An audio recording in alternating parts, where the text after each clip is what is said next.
Thank everybody for coming. Thank you. I don't think I have to introduce him, but I'm going to go ahead. Sounds good.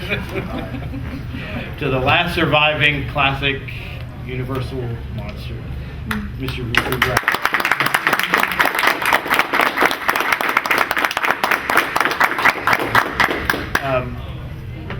I'm Clay Sayre. Those of you that stopped at the booth out there, I'm in the dealer's room there. But I've been a classic monster fan all my life. So this was a nice little treat when Anthony asked me to do this. So hopefully I'll do you justice. And I wanted to start this. I've actually done an interview with him before. This is how nice a guy this is. This is a fanzine I did many years ago. And he agreed to do this little interview by the phone. And so at that time, you had told me you'd done one show, it was like a baseball card show or something for a friend of yours at that time, and that was the only one that didn't go over too well. That could be. So I think the first show I did was with Pete, who found us the shows in Orlando.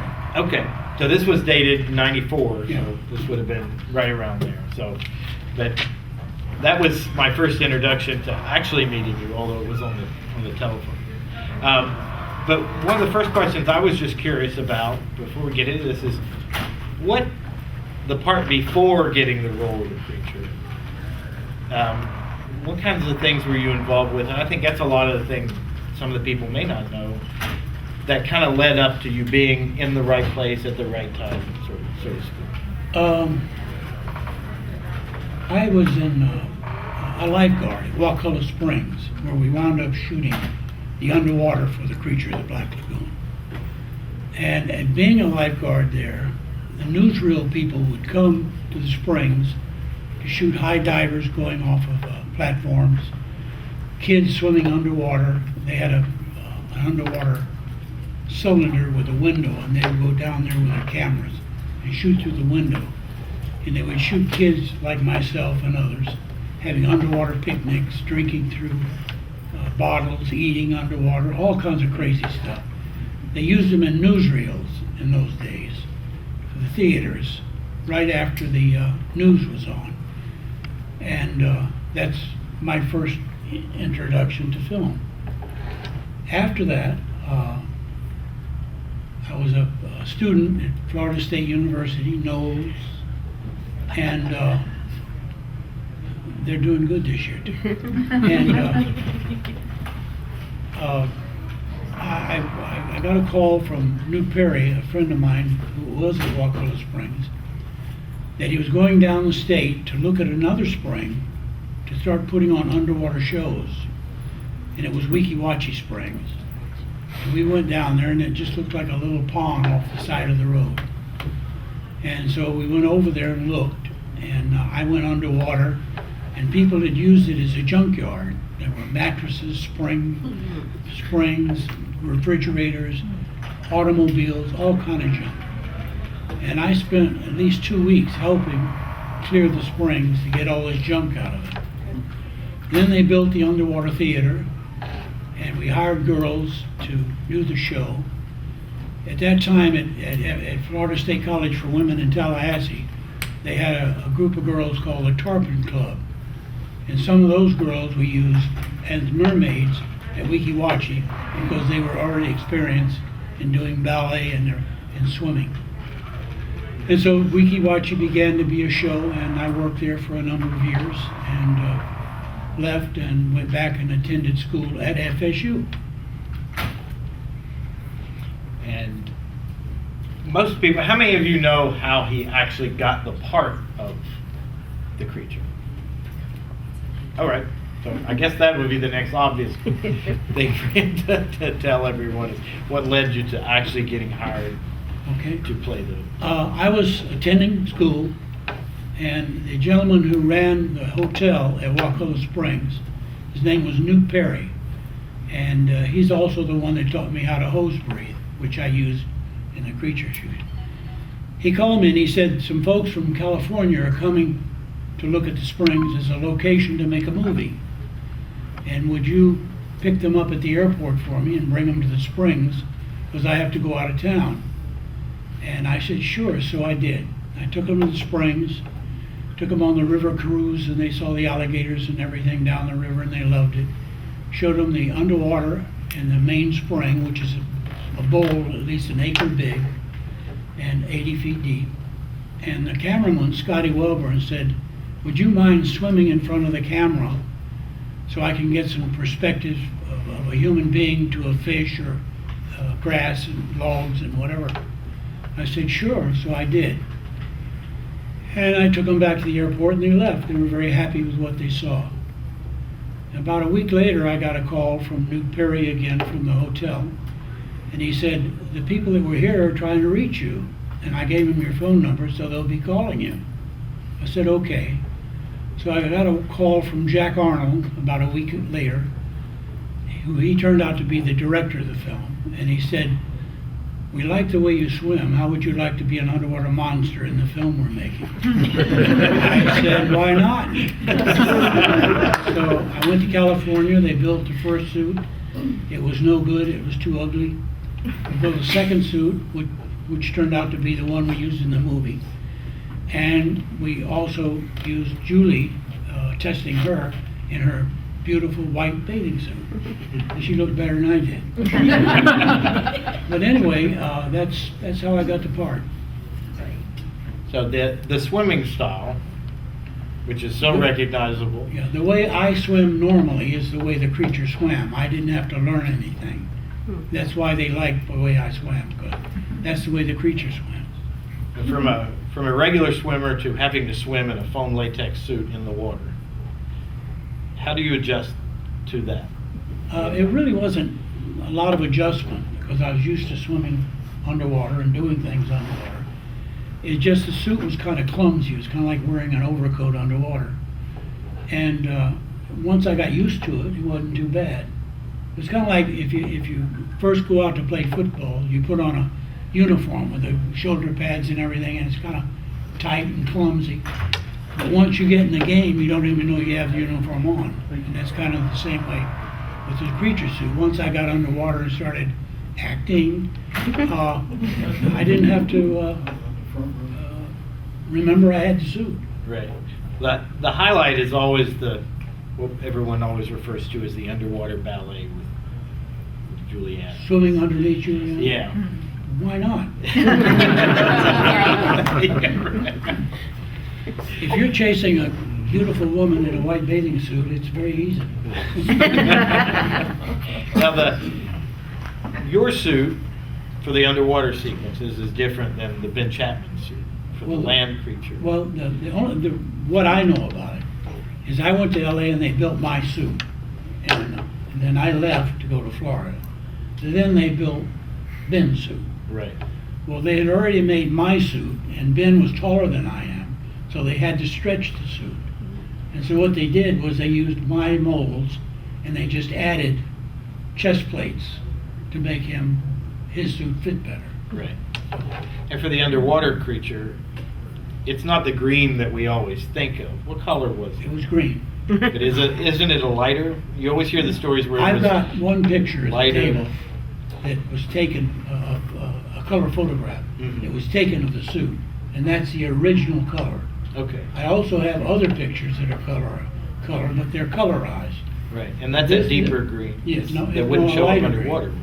No, I don't know what. The That'd one be- I wore was green, and we swam underwater with it. Right. And the same suit was what Ben wore, Right. so they Okay. weren't any different. All right. The Life magazine suit. Is that you or is that somebody else? When Life magazine came out and did the shoot? I don't even know. Okay, so that's probably whoever they called. I don't know. For that one, that's just a trivia thing. So, one thing about the suit, did you ever get a chance to meet Millicent Patrick? Oh, yeah. She is like an unknown, a talent that just got swept under the rug. Could you just, some of the folks that know who she is? Well, she was an artist, Yeah. and I was wearing the suit, and she would come out on the back lot. We were testing the suit in the tank. She'd come out there and she would touch it up. What she was touching up, I don't know, 'cause I was in the suit. But anyway, that's the last time I saw her and the first time I saw her. Then the gentleman named Jack Keevan, who was a makeup artist, he's the one that's most responsible for building the suit. Bud Westmore got all the credit because he was the head of the makeup department. And in those days, the only person that got credit in the film was the guy that was the head of the department. So Jack Keevan and Millicent and whoever else didn't get credits. So Neither did the creature. So from the last of the creature walks among us, and then you enter into the 60s for the monster craze. Were you ever aware of how popular during that period of time? Not at all. The movie was made and it was over with. And I went home. And I didn't hear anything about the movie again, after it was through being shown. It was about 20 years later. And I started getting some letters, people asking for pictures. Well, I didn't have any. And gradually I got a picture, which is one of the better pictures I have. And I started signing them and sending them back to fans. And then Julie Adams and Ben Chapman were doing shows. I hadn't done any. Right. And my first show I did was at Waco Springs. And I had maybe 3 or 4 pictures then and signed them. And then I started going to 3 or 4 shows a year. And I wound up with about 100 pictures. So I enjoy going to the shows, seeing the fans and signing the pictures. They are happy to have you here. Absolutely. We are, Thank yes. you. All right, since this is the first movie, does anybody have a question for him regarding the first movie? Yeah, or the process of Did it. you ever meet or have any photos with Ben Chapman? Yes. A funny story, though, is when my suit was finished in L.A., I caught a plane and came home. When my suit was finished and made, they sent 3 or 4 suits to Wakulla Springs, where I went, and we shot underwater. Well, I never met Ben then. I met Ben 20 years later, the first time I met him. Wow. That was at Wakulla Springs in a show we did there. We became friends, and that was it. But I found out he didn't like me very well. And the reason was, I had a few pictures, and some of them were him, in the suit. For me, the creature is the creature, whether he's, whatever. So I signed some of his pictures, and he got mad about it. And he figured that when we met, we'd have to have a fight.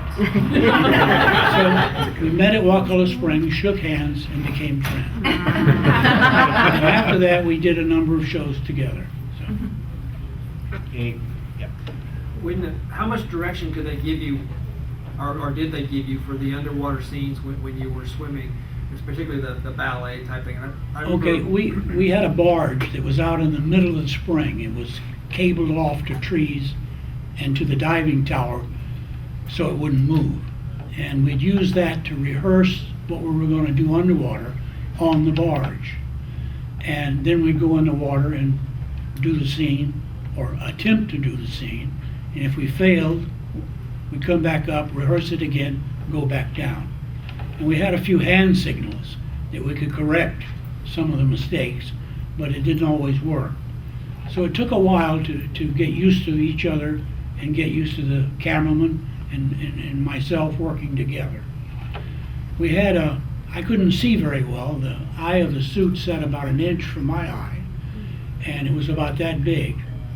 And I was using my bare eye underwater, so it was blurry. So with blurry vision, looking through a keyhole, I could see you from here. I couldn't tell who you were, but I knew you were a human being in the water there. So that's what I had to work with during the whole filming. The water temperature was about 71, and the air temperature when we were shooting was about 49. So it was pretty cold. And the suit I wore absorbed water, and when I got out of the water, it was heavy, but it would drain as I was on the barge. and I'd take the hands off and the head off and sit down and wait for the next rehearsal or to go in the water. And I'd start shivering a little bit. Well, the crew felt sorry for me, and each one, not knowing what the other one did, would give me a little shot of brandy. And after about 5 or 6 people giving me shots of brandy, the creature didn't swim very well. I had to stop that. But to finish answering your question, we would rehearse it on the barge and attempt to do it underwater. We had a second unit director from Universal. His name was Jim Havens, who was a very good second unit director, but he couldn't swim. So in order for him to know what we were doing underwater, he would get in an inner tube and put his head up over and put a face mask on and look down in the water. So it got to where Scotty Wilburn and myself would work out the scene underwater and do what we could do to make the scene work. Jim was a very nice man, but he just couldn't swim and couldn't go down there and figure out what we were doing. Well, there's a scene where the creature's reaching out for her foot, and then he kind of like... Well, that was a topside scene. Yeah. That wasn't underwater. Oh, okay. The hand comes out. Yeah. This one didn't. And this isn't particular to any one movie, but when you were doing any of this, did anybody ever try to play any tricks on you while you were in the suit in any of the movies? Well, no, we didn't. No, not really. But we did when we were shooting the second feature at Marineland Studios. One of the guys had a bright idea. We had traveled from Marineland to Jacksonville, St. Augustine, where we stayed every night. And they said, well, why don't you get in the suit, and on the way back, we'll stop at a beach, and you go out on the beach and come wading out, and people there. It sounded great, but some idiot would have a gun, shoot him and shoot him. So we didn't do it. What effect did the 3D have on the shooting of the film? Were you aware of it being particularly close? No, I wasn't aware of, as an actor in front of the film cameras, I wasn't aware of it being 3D. But Scotty Wilburn built the housing that held the 2 cameras side by side that was shooting 3D. And he did a very good job building it, and it worked very well. However, it flooded twice while we were filming and got the cameras wet, so they had to work overnight rebuilding the cameras and fixing them and whatever so we could shoot the next day. And they also ordered some extra cameras to come in case they flooded some more. But I wasn't aware of it being 3D by filming, other than they would shoot a spear gun at the creature, and I'd already have the spear inside of me, and it would whip pan, and it would look like I just got shot. Some of that was purposely framed for 3D, or a hand reaching out, but that was the only things that were prepared to work with the camera in 3D. Was there one more over on this side first? Yep. Okay. The cameras couldn't get wet, so did they have a glass screen? Were they submerged but in a dry box? No, the cameras were side by side, and they have the housing all the way around them. And then they're submerged in the housing? Yeah. Oh, okay. And the housing had weights, because it had air inside, and it would sink.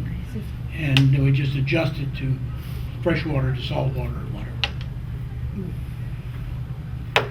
One back there. The logistics of the breathing, did you use the air tubing like the mermaid dancers use today, or were you using scuba tanks hidden behind rocks? How did you stay No, down? the way I breathed, I don't know if you all know about Weeki Wachee Springs and the mermaids breathing from air hoses. Well, that's what I did. I breathed from an air hose. And I had 4 safety people who were friends of mine, who were all very good swimmers, and they knew me very well. So I would breathe from the hose, hand my hose off to a safety person, go into the scene, attempt to do it all, holding my breath. And if I needed air, we had a signal, because I was always moving my hands, my feet, something. If I went totally limp, that meant I need air. And the guys knew me well enough, and they would bring me more air. We never had an accident, and it always worked well. Do you know, is any part of any of the suits still in existence? Does anyone have? Well, the only thing I know about the Creature suit after the fact is I got a call from a company, I believe it was in New York, and they have an auction selling things, and they have a catalog that advertises what they're selling. Very big company. And they asked me, they said, we have a Creature head that we're going to auction off, and we want to know if it was your head. And I said, well, I have no way of knowing or anything. And I said, I didn't think there were any left. He sent me a picture of it, and it looked like a Creature head melting. It was so old. And he said, we're going to auction it off, and he said, will you say it's your head?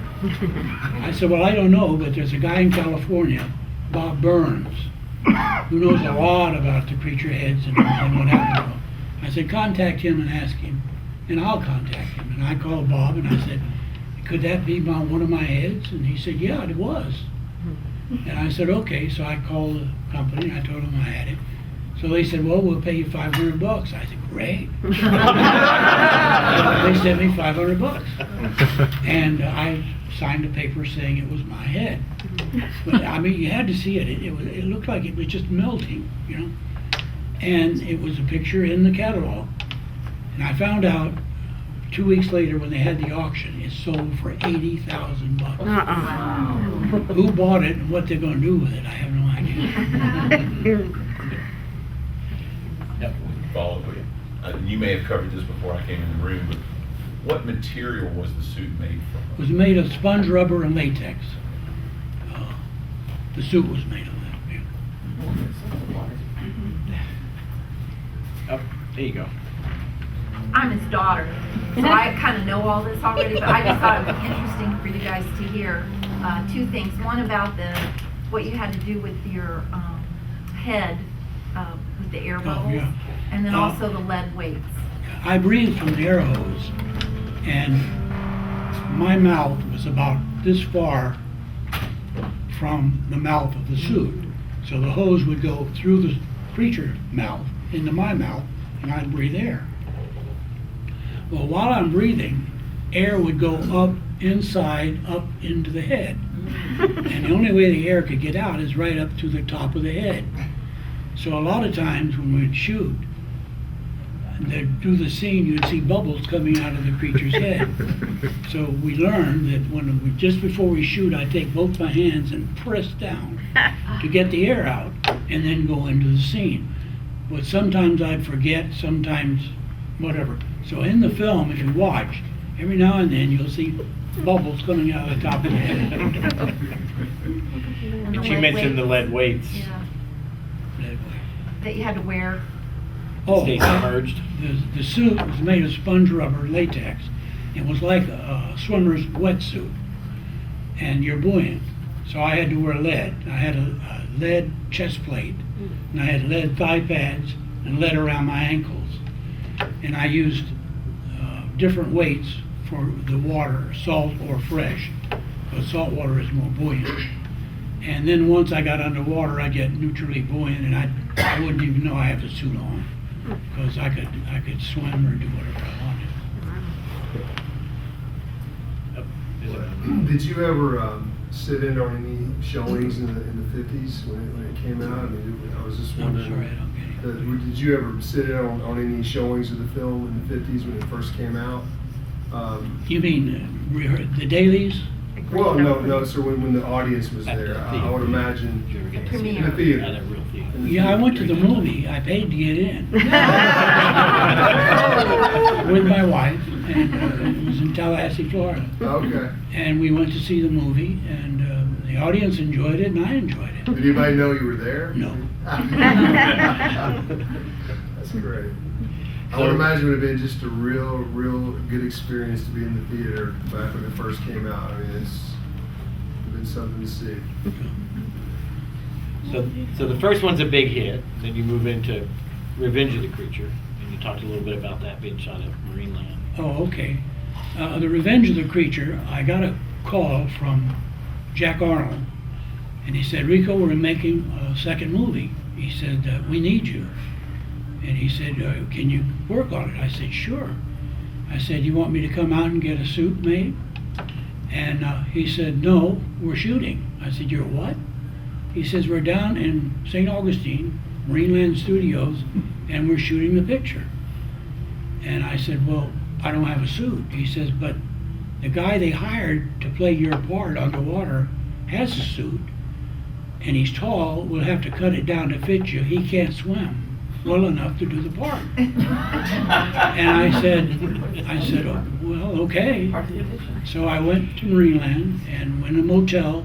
The makeup artist whittled and cut and stretched and fixed the suit so it would fit me. And it didn't fit real good, but I had to wear it. And the gentleman who they hired, his name was John Lamb, was a cameraman, underwater cameraman in LA, and also a good swimmer, but he just couldn't handle the breathing and the whatever. But anyway, then we started making the film, and that's the story of that. Anybody have a follow-up on that question? Oh, I meant to say this. Studios have no concern about people. In other words, I mean, this is true today, even, or anytime.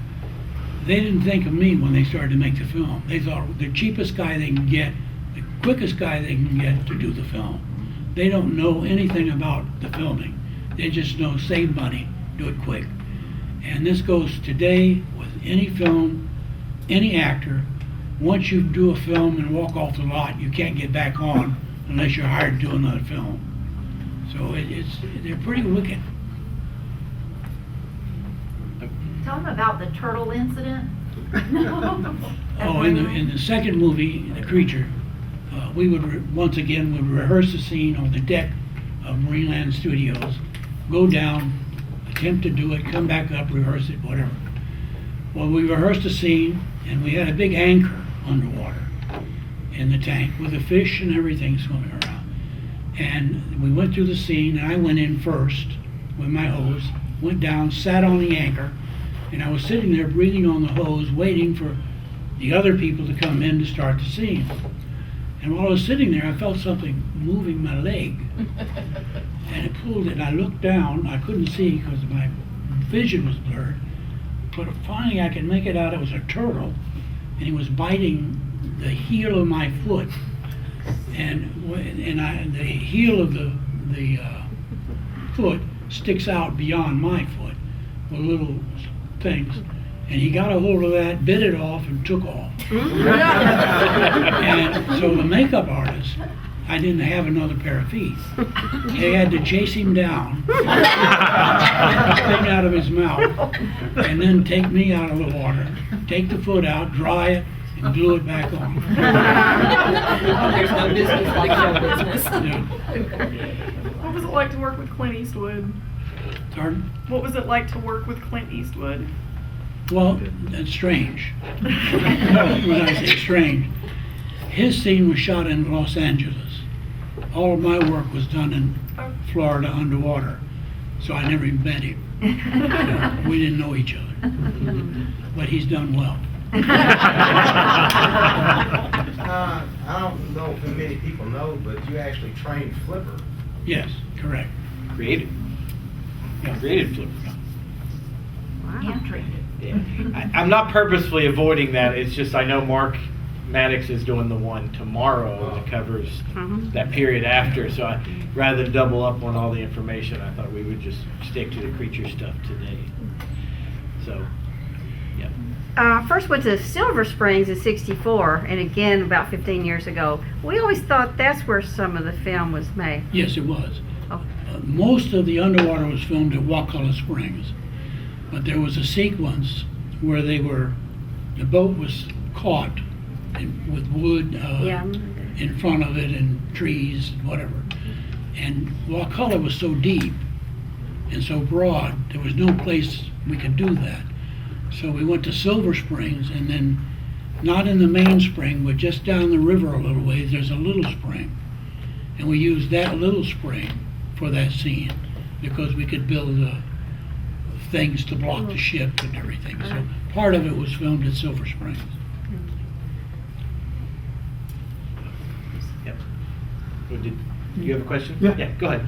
The scene on the pier, taking the blonde and diving in the water, is that you? The dives off the pier? And Jacksonville? Yeah.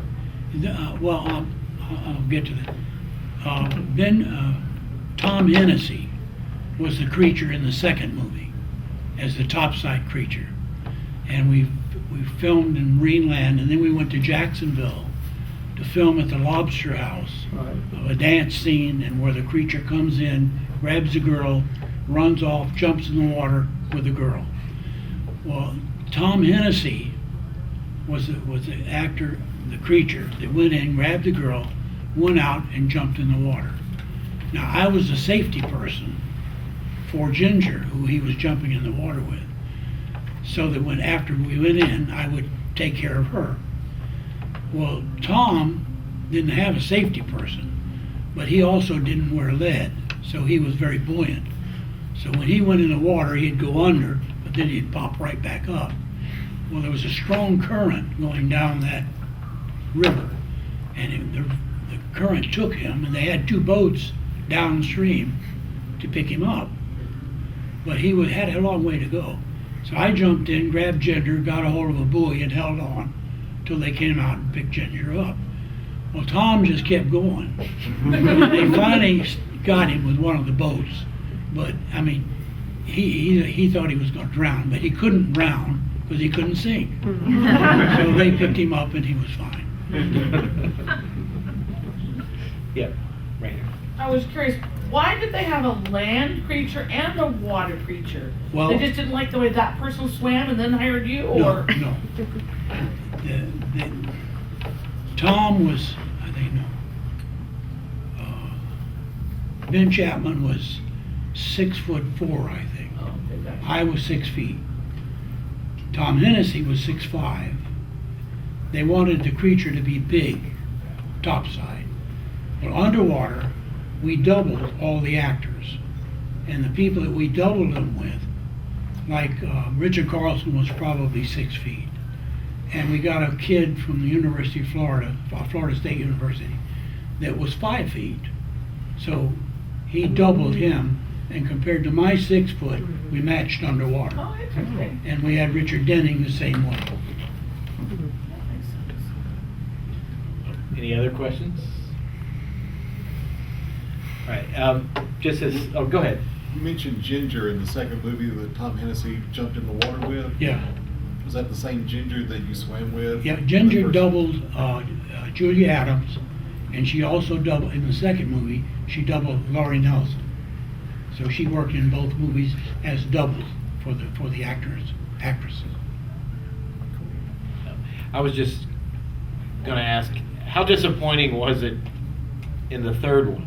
You do your part, and then we see what happens to the creature, and you sort of realize, well, that's it for me. I'm not gonna be asked back again after this. Or just, you created this role, and then to see that done with it. Well, I didn't care. As long as they paid me. Yeah. So, any other questions? Okay, so. Thank you. Oh. That's my line. Who knows it? You say it first. I wanted to thank you. Oh, thank you. Thank you for doing this for us.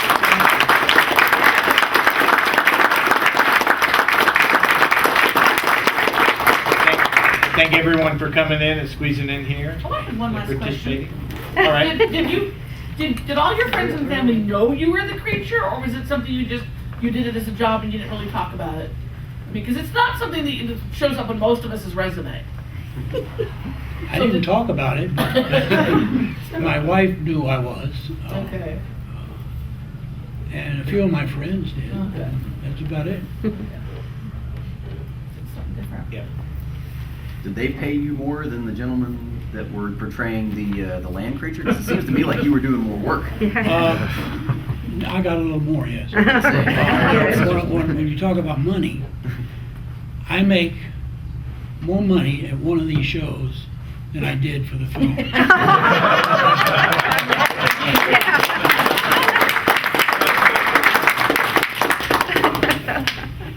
Were you a big fan of the Universal monsters prior to doing that movie? Not really, although I did really enjoy Lon Chaney Jr.'s portrayal of the Wolfman. I like that. And I think that shows through in The Creature, because there is that element of sympathy for him, so. Any last going? On. Oh, wait. This is pure curiosity. What did you study at Florida State? Went to Florida State. At Florida State? Yeah. I was going to be a doctor. But I found out I was too dumb. So I've been majored in physical education. Oh, that's a good choice. Very good. You were mentioning saltwater scenes and I thought everything was freshwater. In the second feature, it was all saltwater Oh, did not know in that. Marineland Studios. So I had to wear more lead Oh, thanks, Maureen. in order to sing. You're more buoyant in saltwater. Huh. Science at work. I was at the Monster Bash in Pennsylvania a little bit over a year ago, and I've never seen the second or third movies, but they showed a clip that was quite fantastic. And the creature, I'm not sure if it's the second or third movie, the creature jumps out of the water onto a boat. Do you remember that? Did you do that? And how did they do that? Yeah, well, the same way they did in Marineland Studio.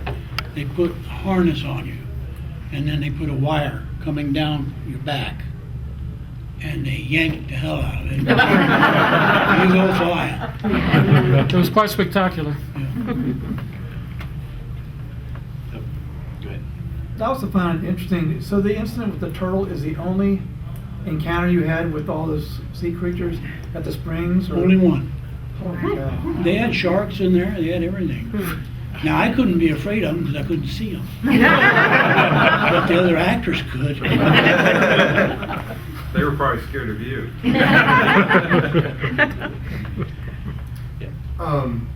Was it Don McGowan that played the creature and the creature walks amongst on land? Yeah. Well, okay, that's Yeah. what okay. Yeah. I never met him. Oh, yeah, okay. All my stuff was done in Florida. His was done in L.A. He was a big man. I mean, Yeah, he was You big. could tell by looking at him, he was a big guy. Yeah. All right. Thank you, everybody. You're going back to your table Yep. now. So he'll be over at his table, so please go over to his table. All right, and thank you very much.